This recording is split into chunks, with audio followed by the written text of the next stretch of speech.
Now, we often think of imitation as a pathway to success. And in a way, it can turn out to be quite a good pathway. Now, the problem with imitation is that very often we don't go the whole way to figure out exactly what it is that we're trying to imitate. And if we only go part way, we may only catch the superficial side of things and miss out on some very important things that are not quite obvious. And that's the problem with imitation. We really have, if you want to be successful in imitating anything, you really got to go and re-engineer everything, go all the way back to first principles and go, how is this product performing? And if you were to imitate it, how do we make our new product successful in imitating this old product? And one example in roofing here in Sydney where imitation has gone wrong is in the modern look of concrete tile roofs that look like slate. They are designed to look like slate and they're designed to be installed like slate, and at a distance it can be hard to tell them apart. And the advantage is that concrete roof tiles are a lot simpler to install than slate, and it's also a lot cheaper. So people have gone, I want that old slate look, and the manufacturers, the roof tile manufacturers have said, we can do that. We can design you and manufacture a tile that looks like slate and put it on your roof, and you've got fake slate that looks like real slate, and at a far cheaper price. Now, it's all good to imitate the slate look, and when you put a roof on, it looks exactly like slate, but the roof starts to leak. And why? And it's simply because the principles of slate roofing hasn't been embraced in the installation of this fake slate look. And this is because the basic principles of a slate roof hasn't been carried forward totally when someone puts on a flat concrete tile roof that looks like slate. And most often where the problem occurs is where the roof abuts a wall, abuts any vertical surface, because that's where the roof stops and you've got to put a flashing in. Now, if you were to ask a slater, what detail would you use when you abut the slate to a wall? They have a special flashing. And the most common flashing when you use slate that abuts a wall is what they call a step flashing. So each slate has an angled flashing that is about the length of a slate, and it's put right on the edge of a tile, and that flashing is then pushed up to the wall. So each slate that abuts a wall has its own flashing.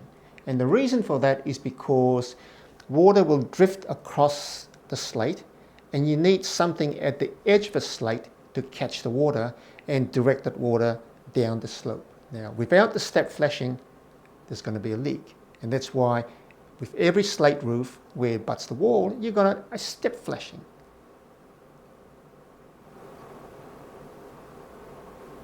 Now, what happens when you have a concrete tile roof that looks like slate? How do roofers put these tiles in? Now, most roof tilers will treat a roof tile like a roof tile. They're all the same. And whilst they're used to laying tiles that's got a contour on them and they abut it to a wall, the way that they would flash it is they will cut the tile against the wall and they'll put a flashing over the top of the tile that goes in behind the wall, over the tile, and it takes the water all the way to the gutter.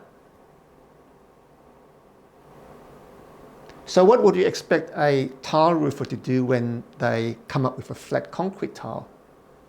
Well, they do the same thing, because if you go back to the manufacturer's manual, there's nothing in there that tells you you have to put a step flashing in. So they do the same thing.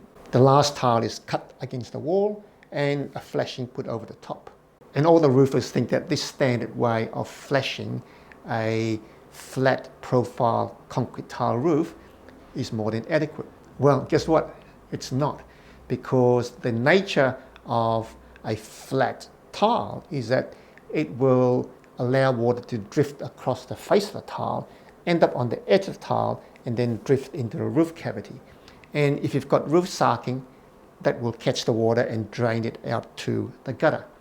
But the problem is that roof sarking is not meant to be 100% waterproof.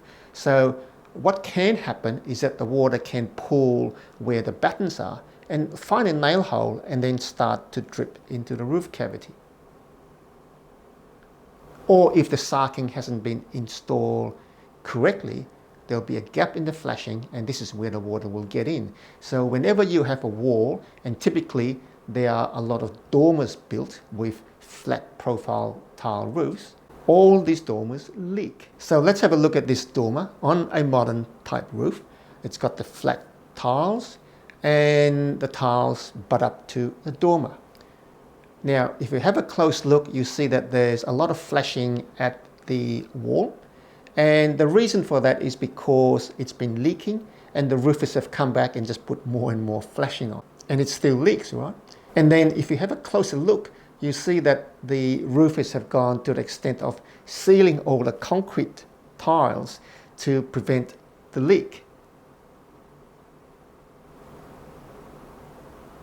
Now, if we go back to first principles, you cannot seal a concrete tile completely and stop water from going in.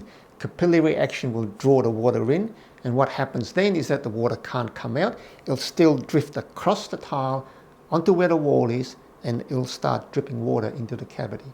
So this is a prime example of imitation gone wrong. So instead of just banning the flat profile tiles, either the terracotta tiles or concrete tiles, because really they have a reason to exist because of aesthetics. A lot of people like them. So instead of just banning them, what we should have is the manufacturer should come out with a special installation procedure for these flat profile tiles, so that where they abut a wall, you always have to install some sort of a step flashing. And the step flashing is to catch the water that drifts off the edge of the tile and allow that water to be directed down the slope and off the roof. Just stipulating that you've got to put sarking under these roofs is not going to be 100% perfect, because the sarking eventually will deteriorate and it may even leak very early in the life of the roof.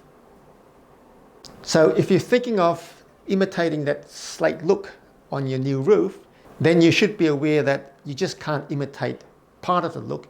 You've got to imitate everything. So in terms of the flashing where it abuts a wall, you have to use some sort of a step flashing, just like the old slaters used to do. And if your roofer doesn't know about it, then perhaps it's time that you educate the roofer about how to flash a flat profile tile against a wall. Best of luck.